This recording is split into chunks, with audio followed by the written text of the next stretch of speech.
Sir हाँ, exercise कर करके थक गया, अभी तक कोई दिखाई नहीं दिया है। आंखें खुली रखकर ही एक्सरसाइज कर रहे थे ना? अरे हाँ हाँ सर। सोई तो नहीं थे? अरे नहीं। जाओ, ध्यान रखना, नजर खुली रखो। हाँ हाँ दया। नहीं सर, अभी तक तो कोई हलचल नहीं, सब क्लियर है। अभिजीत? अभी तो कहीं दिखा नहीं।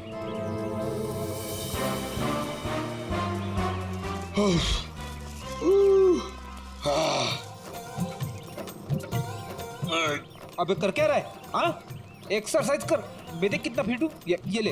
एक्सरसाइज नहीं कर रहा हूँ मैं, एक्सरसाइज की एक्टिंग कर रहा हूँ। अरे एक्टिंग के साथ साथ एक्सरसाइज भी क्या करो, समझे? दो काम एक साथ नहीं होता मेरे से, एक काम बोलिए। अरे पहलवानों, काम पे ध्यान दो। मैं चाह रहा हूँ मुझे मरवा दोगे जबरदस्ती।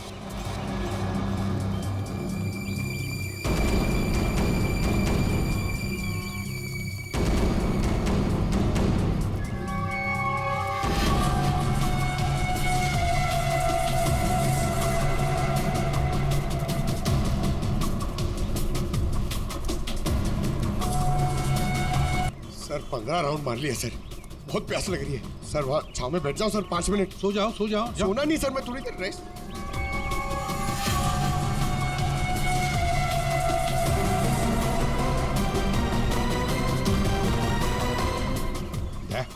उड़ी वाला। Yes sir.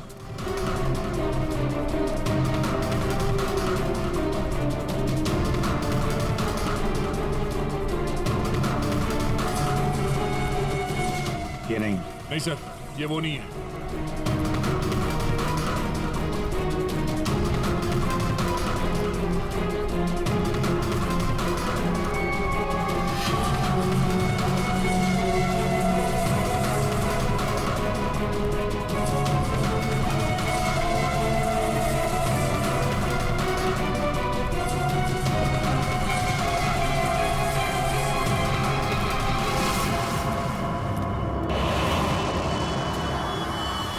गौतम?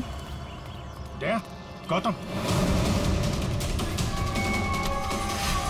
क्यों गौतम, तुम्हें क्या लगा हम तुम्हें नहीं पहचानेंगे? कौन गौतम? छोड़ो मुझे, मेरा नाम तो शशि है। बकवास बंद। तुम अगर गौतम नहीं तो फिर ये जैकेट तुम्हारे पास कैसे आया? ये तो एक आदमी ने दिया मुझे, ठंडी लग रही थी। रेडी, पकड़ो से।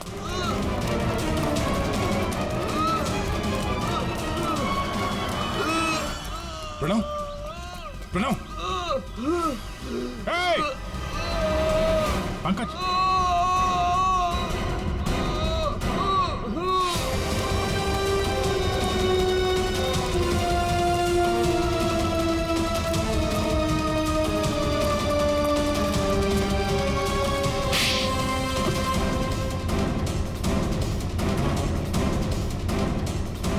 सर, गौतम।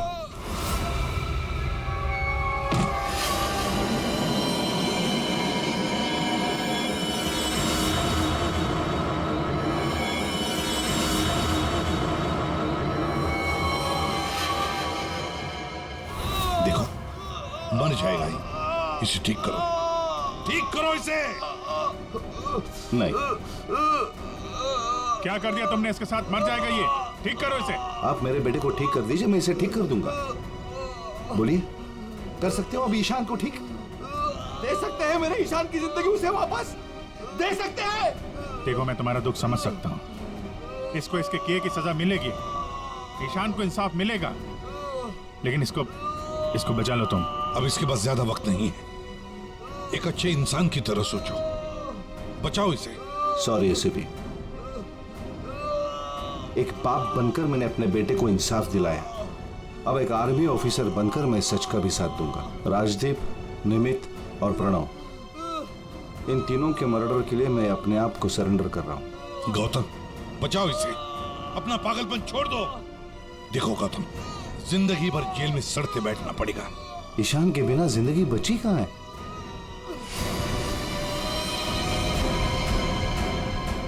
प्रणव,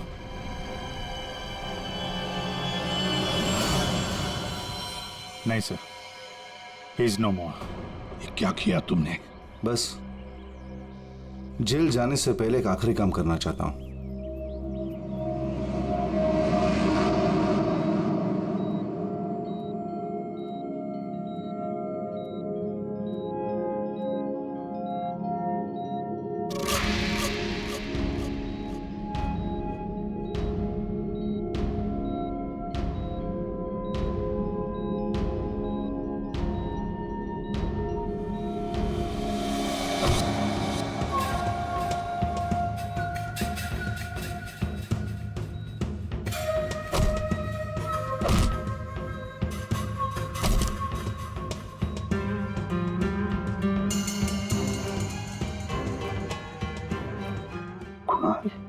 कुणाल, कुणाल, होश आ गया कुणाल को।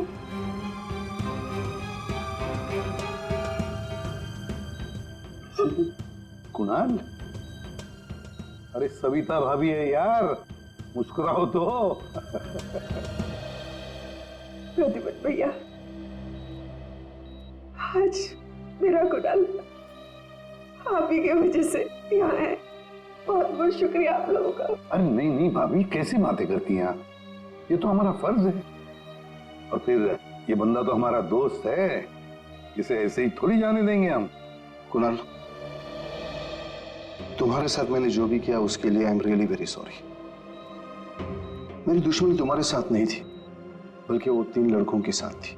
और मुझे डर था कि तुम्हारी वजह से मेरा प्लान कहीं चौपट ना हो जाए, इसलिए मैंने तुम्हारे साथ ये सब किया।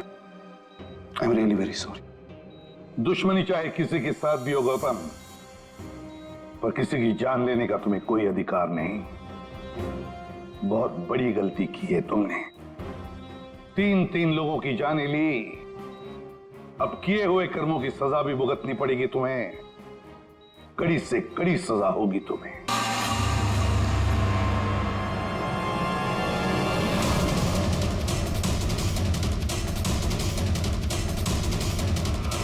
Dr. Prakash, you're wanted at the casualty ward urgently.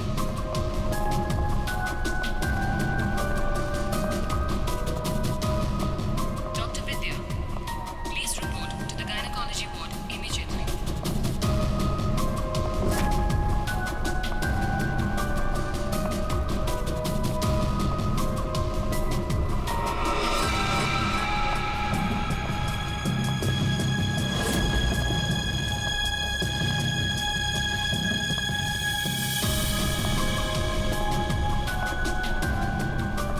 Dr. Venugopal, report to the OT urgently.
क्या हुआ भाई साहब? अंकल, अंकल क्या हुआ?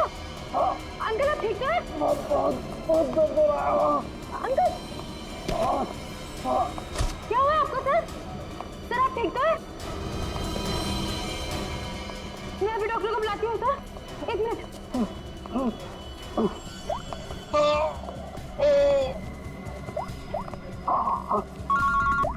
हाँ कुणाल बोल, तो इसे लंच में आना है क्या?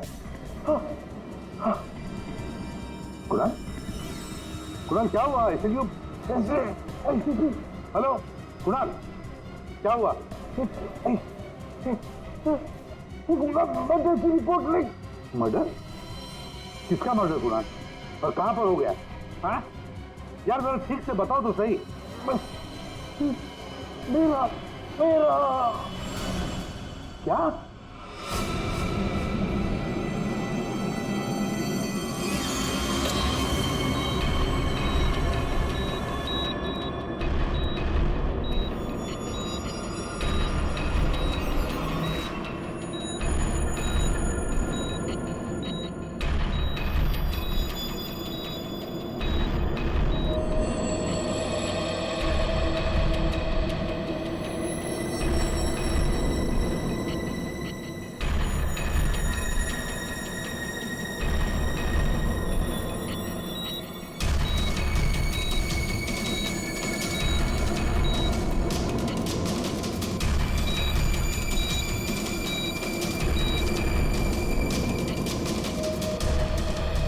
डॉक्टर साहब वो ठीक तो हो जाएंगे ना?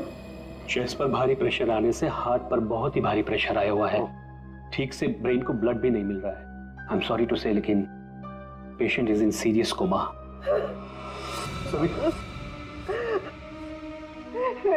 डॉक्टर साहब, लेकिन वो होश में तो आ जाएगा रे। एक्चुअली सविता, सब ठीक हो जाएगा। डॉक्टर साहब, एक्सक्यूज मी। डॉक्टर साहब, क्या लगता है आपको? सॉरी बट पेशेंट कोमा में है। बच तो जाएंगे ना? मुश्किल है, बहुत ही मुश्किल है। ऐसी हालत में 2-4 दिन या 2-4 घंटे कुणाल का कोमा से बाहर आना मुझे आसान नहीं लग रहा है। Excuse me. क्या कहा डॉक्टर साहब ने? सविता, डॉक्टर पूरी कोशिश कर रहे हैं। देखो, सच कहूं तो कुणाल की हालत अच्छी नहीं है, फिर भी ठीक हो जाएगा। मेरी गलती है सब कुछ। मैंने कुणाल का ध्यान नहीं रखा। तुम्हारी कोई गलती नहीं है इसमें। अरे आज कुणाल इतने सालों से क्राइम जर्नलिस्ट रहा है, उसको तो इन सब बातों की आदत है। अरे मैं इतने सालों से जानता हूं उसे। वो सदा हंसते खेलते रहता है। अभी पिछले हफ्ते तो मेरे घर आया था।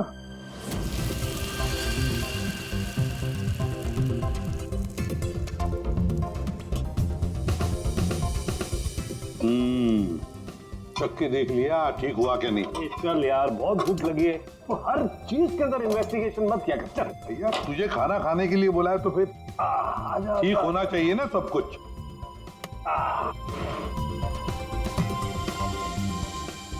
बैठ भी तो बैठो यार। भाई कमाल है, फिर सीआईडी में होके भी क्या कमाल का खाना बनाते हो। अच्छा चल बता, कौन सी सनसनीखेज वाली स्टोरी पे काम कर रहा है तू? अरे वो तुम्हारे वाली, वो जो लड़की जिसको धक्का दे दिया था बिल्डिंग के ऊपर से। ओह, एक हफ्ता रुक जा, तुम्हें तुम्हारा क्रिमिनल मिल जाएगा। अब मुझे मेरी स्टोरी। शाबाश। लगता है बहुत बड़ा हाथ मारा है तूने कहीं पर। अरे गुरु, कई साल बाद ऐसा केस हाथ लगा है। अच्छा, हाँ बताना फिर। बताऊंगा, जरूर बताऊंगा। नहीं नहीं नहीं नहीं, ये टेंशन की वजह से नहीं हुआ है। ये टेंशन की वजह से नहीं हुआ, ये कुछ और ही चक्कर है।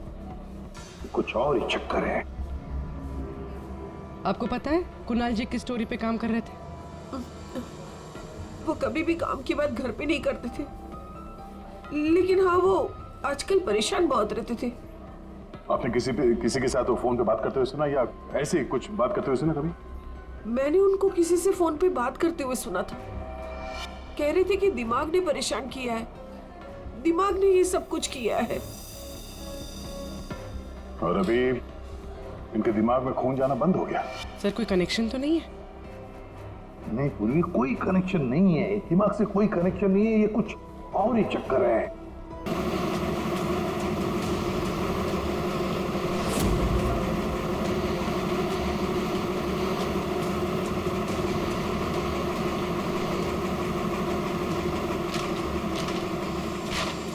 आपने कभी पूछा नहीं कुणाल जी से कि वो किस स्टोरी पे काम कर रहे थे? सर इतने सीनियर जर्नलिस्ट हैं, एक साथ 50 स्टोरियों पे काम करते हैं। मैं तो उनसे कहता था कि जो भी स्टोरी अच्छी लगे भेज दीजिए, क्योंकि मुझे पता है सर, कुणाल सर किसी छोटी मोटी स्टोरी पर काम ही नहीं करते, और जब भी लाते हैं एकदम बड़ी स्टोरी लेकर आते हैं। Sensational story sir. कुणाल का कैबिन कहाँ है? ये रहा सर, आइए।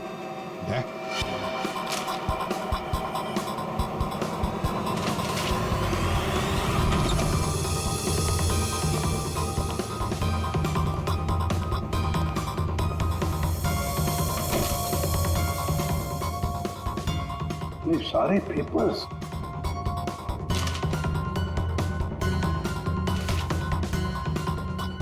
गया।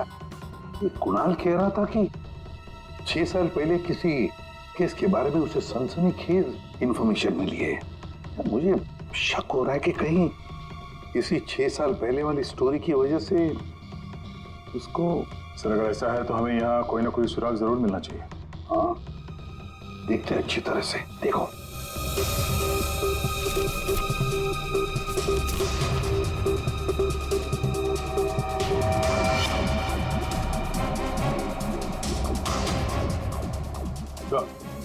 ठीक है सर।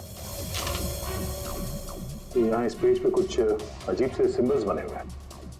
यार कुणाल ऐसे तो लिखता था, अपनी सारी सीक्रेट इंफॉर्मेशन ऐसी कोड लैंग्वेज में लिखता था वो, ताकि किसी को पता न चले क्या कर रहा था, ये किसके पीछे पड़ा था।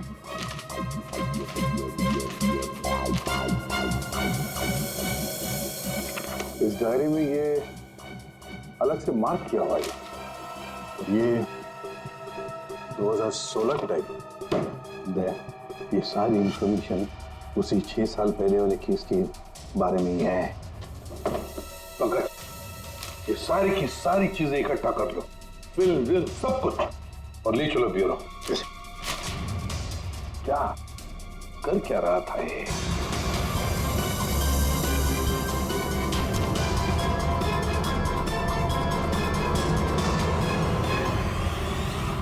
एक्यूपंक्चर क्लिनिक, ये देखो ना, doctor Dhirendra acupuncture clinic. Savita भाभी सही कह रही थी, कुणाल किसी तो टेंशन में था, इसीलिए तो ये एक्यूपंक्चर ट्रीटमेंट ले रहा था। किस बात का टेंशन हो सकता है? ये तो दया डॉक्टर धीरेन्द्र ही बता सकता है। वो आए जरूर थे पर ट्रीटमेंट के लिए नहीं, लेकिन वो ची के बारे में जानकारी चाहते थे। कौन ची? कौन नहीं, क्या? दरअसल चाइनीज में एनर्जी को ची कहते हैं। लेकिन कुणाल जी ये सब जानने क्यों आए थे? दरअसल कुणाल जी एक्यूपंक्चर के बारे में नहीं, दिमाग के बारे में जानना चाहते थे। दिमाग के बारे में? दिमाग नहीं, दिमाग। दिमाग? वो आजकल एक वर्ड बहुत ज्यादा बोलते थे, दिमाग। सविता जी कह रही थी कि कुणाल जी भी कुछ दिमाग दिमाग कह रहे थे, तो कहीं वो दिमाग तो नहीं कह रहे थे? ये दिमाग होता क्या है?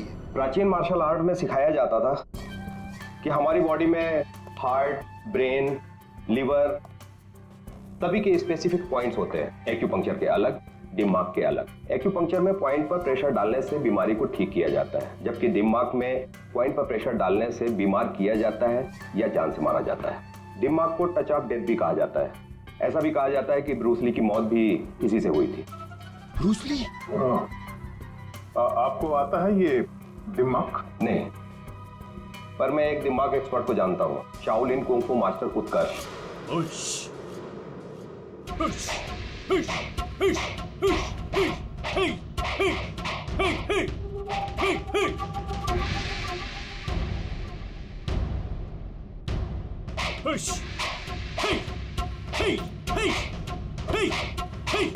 एक्सक्यूज मी, आप उत्कर्ष हैं? जी कहिए। जी हम सीआईडी से। कुछ बात करनी है आपसे। आप कुणाल जी को जानते हैं? कुणाल जी? क्राइम जर्नलिस्ट, अभी कोमा में है वो। कोमा में? तो कैसे? हार्ट स्टॉपेज, ब्रेन को ब्लड फ्लो नहीं हो रहा था ठीक से। ओ माय गॉड, इसका मतलब कुणाल जी सही कह रहे थे। वो कह रहे थे कि एक आदमी दिमाग से लोगों को मार रहा है। तब मैंने उनके बातों पर विश्वास नहीं किया। क्यों? दिमाग एक हजारों साल पुरानी आर्ट है। ये कला एक जनरेशन में से सिर्फ एक इंसान को सिखाया जाता है। बड़े से बड़े एक्सपर्ट भी इस कला को सीख नहीं पाते। आपको आती है? नहीं, और ना ही पूरे इंडिया में किसी को आता होगा। इतना आसान नहीं। जरूर किसी ने दिमाग के ट्रिक से कुणाल के बॉडी में एक्स्ट्रा एनर्जी डाला होगा। वो चाइनीज मार्शल आर्ट्स, वो सर वो क्या होता है वो? जी जी, एक कुंग-फू एक्सपर्ट हवा में से यांग एनर्जी और जमीन में से इन एनर्जी को दोनों को कंप्रेस करके और पूरे ताकत के साथ सामने वाले बॉडी पे शूट करता है, सीधे डेथ पॉइंट पे। सॉरी, मतलब ये सब एक चाइनीज फिल्म लगती है।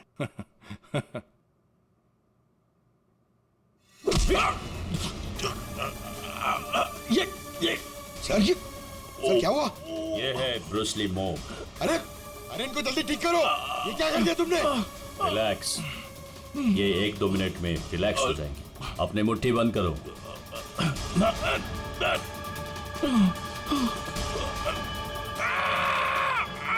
मास्टर, मास्टर जी प्लीज इन्हें ठीक कर दीजिए, इन्हें बहुत दर्द हो रहा है, प्लीज प्लीज जल्दी करिए।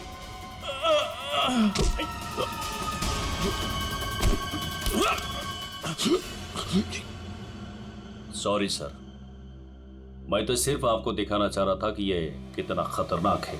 अच्छा, ये दिमाग का इफेक्ट निकालते कैसे, फिर से नॉर्मल कैसे होता है? सही वक्त पे सही पॉइंट पे दबाकर उसके बॉडी का सारा एक्स्ट्रा एनर्जी निकालना होगा तो वो ठीक हो जाएगा, नहीं तो बचना मुश्किल है।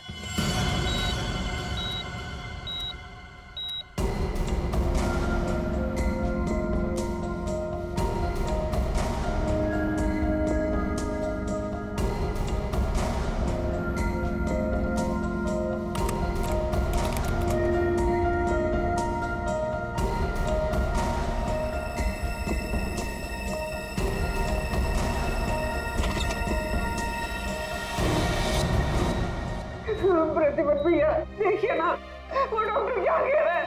कह रहा है कि कुणाल को कभी होश ही नहीं आएगा। आप कुछ करिए ना, ऐसे कैसे कह सकता है वो? सविता शांत हो जाओ, बैठो बैठो बैठो, देखो सब ठीक हो जाएगा। हाँ सब ठीक हो जाएगा। मैं डॉक्टर साहब से बात करता हूँ। अरे डॉक्टर साहब, क्या कुछ तो करिए ना, कुछ तो होगा जो आप कर सकते हैं इसके लिए। एसीपी साहब, हम जो कुछ भी कर सकते थे सब कुछ कर लिया हमने। इस सिंकिंग ज्यादा से ज्यादा 24 घंटा। I am sorry.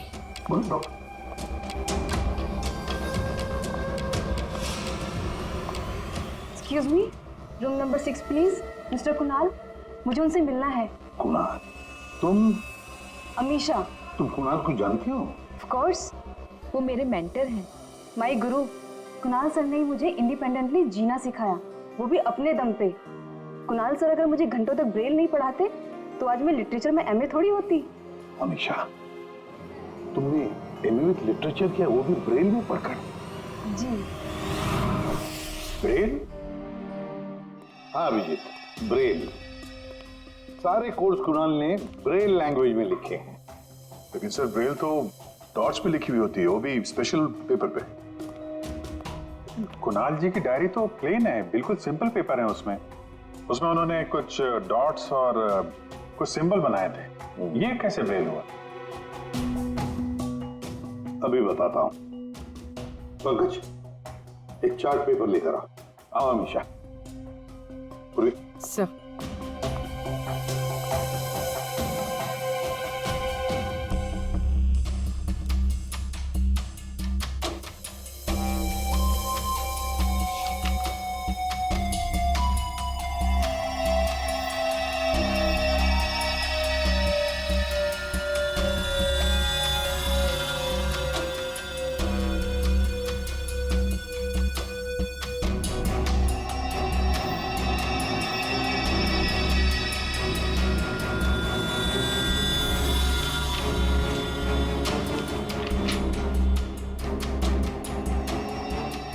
तो वाकई ब्रेल है। अब अमीशा बताएगी इसमें क्या लिखा है। अमीशा बताओ जरा। R. Are.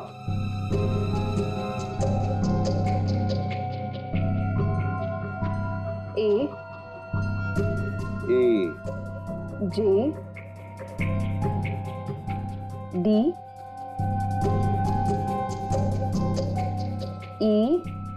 E P.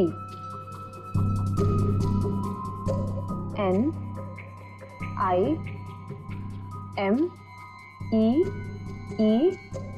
P R A N A हाँ वी। वी। राजदीप, निमित और प्रणव। वाह सर, कुणाल जी तो बहुत ही जीनियस है। वो तो है।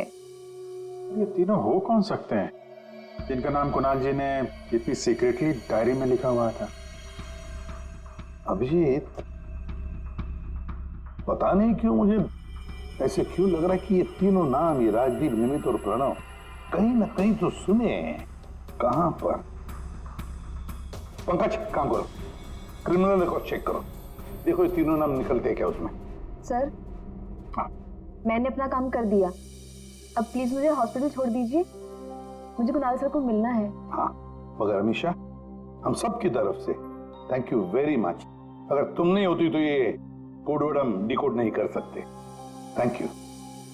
पूर्वी, अमीशा को ले जाओ हॉस्पिटल, संभाल के ले जाना और कुणाल से जरूर मिलवाना। Thank you Amisha. देख देना या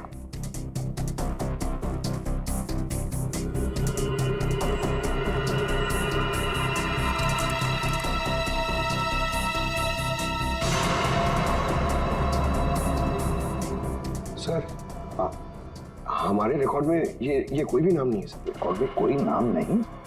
ऐसे कैसे हो सकता है यार? ये नाम मैंने सुने हैं, क्रिमिनल रिकॉर्ड है इन तीनों का, 100% इनका क्रिमिनल रिकॉर्ड है। ये जुवेनाइल क्राइम, बाल अपराध, बाल अपराधियों की लिस्ट चेक करो। सर, इस केस में क्रिमिनल्स के नाम रिकॉर्ड में नहीं लिखे जाते।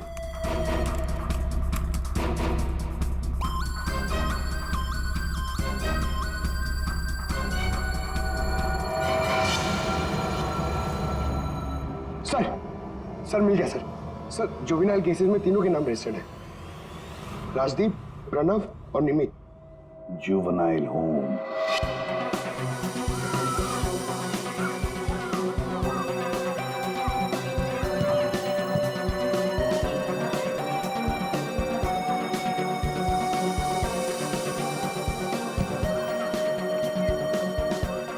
राजदीप, निमित और प्रणव, ये लड़के यहाँ याद है? हाँ सर, 7 साल पहले इनको यहाँ डाला था। किसी लड़की को लेके कुछ हुआ था, कुछ बड़ा केस था सर। क्या केस क्या था? कुछ पता है आपको केस क्या था? सर, ये केस 6-7 साल पहले का है और मुझे आए यहाँ सिर्फ 2 ही साल हुए हैं। मेरे पहले का इंचार्ज इस केस को देख रहा था। वो इंचार्ज कहाँ है, कुछ पता है आपको? सर, उसका तो ट्रांसफर हो गया। अच्छा चलो, लेकिन तीनों लड़कों के बारे में किसी ने तो बात की होगी, कुछ तो सुना होगा आपने, हैं? इन तीनों के साथ में एक लड़की भी थी सर, कुछ तो हुआ था उसके साथ में। फिर 6 महीने तक ये लोग यहाँ पर थे और शायद 2011-12 में इन लोग यहाँ से छूट गए। अब और कुछ याद आता है आपको? इन तीनों के अलावा सर एक लड़का और था, ईशान, वो लड़की उसके साथ थी। कुछ तो हुआ था सर। क्या हुआ था? सर कुछ याद नहीं। अच्छा, नाम क्या है उस लड़की का? नाम याद नहीं सर, लेकिन वो लड़की इस केस में मेन थी। अभिजीत, इस केस में वो लड़की ही मेन थी। और ये कुणाल भी इसी हॉस्पिटल में है, हा? लेकिन वो यहाँ आया क्यों?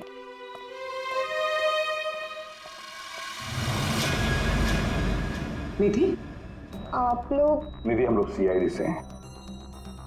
हमें पता था तुम यहीं मिलोगे। हाँ, जब भी मुंबई आती हूँ यहाँ ज़रूर आती हूँ, क्योंकि अगर आज ईशान नहीं होता ना तो मेरी लाइफ कुछ और ही होती। ईशान तुम्हारा दोस्त है, रिश्तेदार है? जी नहीं, रिलेटिव तो नहीं है, लेकिन हाँ, हमारे बीच एक रिश्ता ज़रूर था, 5 मिनट के लिए ही सही। लेकिन उस 5 मिनट में ईशान ने मुझ पर इतना बड़ा फेवर कर दिया कि मैं जिंदगी भर उसे नहीं चुका पाऊंगी। एक बात बताओ, तुम्हें याद है राजदीप, निमित और प्रणव? बिल्कुल याद है, मैं उन तीनों को कभी नहीं भूल सकती। क्या हुआ था एग्जैक्ट, बता सकती हो? 7 साल पहले की बात है, मैं कॉलेज जा रही थी एंड आई वॉज लेट।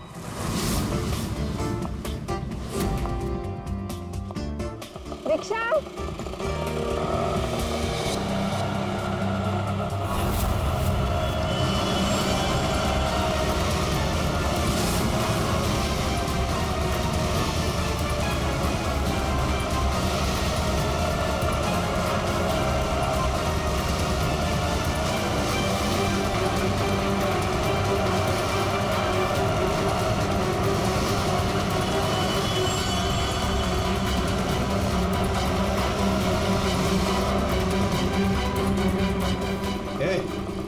चल ए निकल, ए चल बाहर आ, चल चल निकल चल। आइए आइए। प्रॉब्लम क्या है तुम्हारी? प्लीज छोड़ो मेरा हाथ। हाय ब्यूटीफुल, नीड अ लिफ्ट? हाँ लुकिंग हॉट। अरे बाप रे, मारती भी है। प्रॉब्लम क्या है यार तुम्हारी? ओहो, attitude.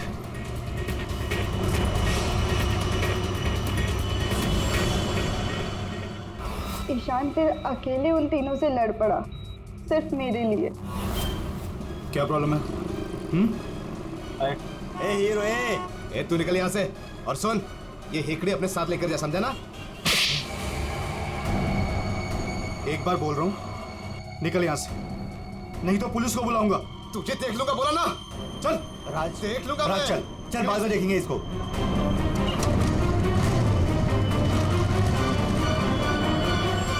Hey, are you okay? Yeah, I'm fine. By the way, I am Ishaan. I'm Nidhi. Thank you. It's Thank okay. you so much.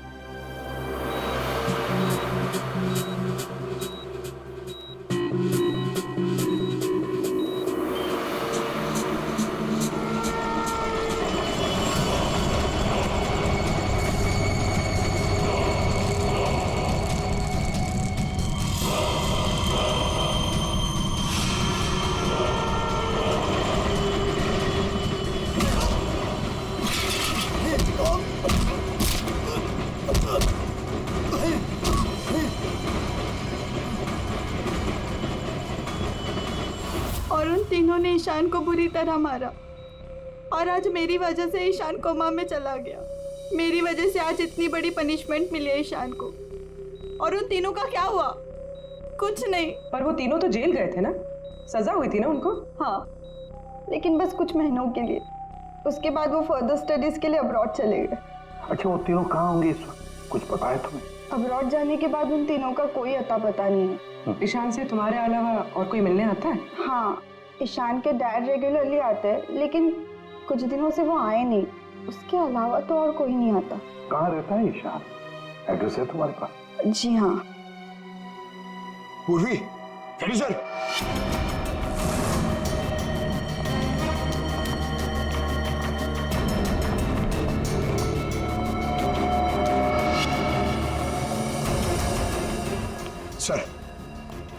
Sir तीनों की सोशल मीडिया प्रोफाइल देखी है मैंने सर। ये देखिए, ये राजदीप और ये निमित। सर, इन दोनों की मौत हो चुकी है। क्या? हाँ सर, ये देखिए, इनके प्रोफाइल पे कंडोलेंस है। ये राजदीप सर, ये 20 दिन पहले मुंबई आया था और अचानक हार्ट स्टॉपेज हो जाने की वजह से इसकी डेथ हो गई। और ये दूसरा निमित सर, ये 10 दिन पहले मुंबई आया था और इसकी मौत हो गई ब्रेन हैमरेज की वजह से। और उसके कुछ दिन बाद कुणाल जी पे हमला हुआ। ये कोई इत्तेफाक तो नहीं हो सकता।